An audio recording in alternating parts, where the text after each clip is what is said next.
അസ്സലാമു അലൈക്കും വറഹ്മത്തുള്ളാഹി. ലാ ഇലാഹ ഇല്ലല്ലാ എന്ന് വിശ്വസിക്കുന്ന ഒരാളിൽ ശിർക്ക് വരുമോ?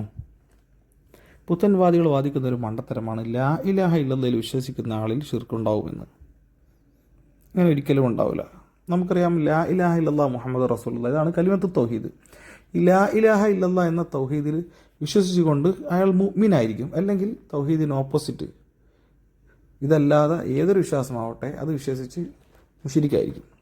അള്ളാഹു അല്ലാതെയും ഇലാഹുണ്ടെന്നോ അള്ളാഹുവിന് മകനുണ്ടെന്നോ മറ്റും വിശ്വസിച്ച്, അല്ലെങ്കിൽ കാഫിറായിരിക്കും, ദൈവം തന്നെ ഇല്ല എന്ന് പറഞ്ഞ ആളായിരിക്കും.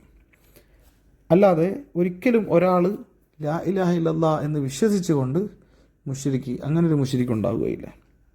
ഒന്നുകിൽ അത് കറുപ്പ് അല്ലെങ്കിൽ വെളുപ്പ്. കറുപ്പ് പോലെ ഒരു വെളുപ്പും വെളുപ്പ് പോലെ ഒരു കറുപ്പും ഉണ്ടാവുകയില്ലല്ലോ. പിന്നെ ഹദീസിലും ആയത്തിലൊക്കെ നമ്മൾ കാണാൻ പറ്റും, ഈ പാറക്കെട്ടിന് ഇടയിലൂടെ ഉറുമ്പ് വരുന്നത് പോലെ ശിർക്ക് വരും എന്നൊക്കെ.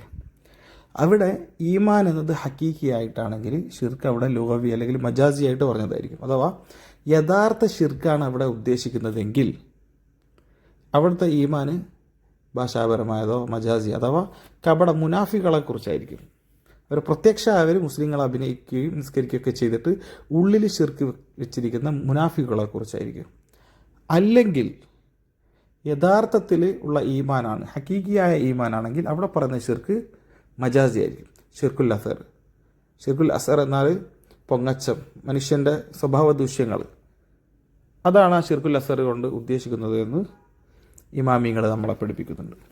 അല്ലാതെ വെളുത്ത പോലെ ഒരു കറുപ്പും ഉണ്ടാവില്ല, കറുപ്പ് പോലെയുള്ളൊരു വെളുപ്പും ഉണ്ടാവില്ല എന്നത് ഒരു ലോജിക്കാണ്.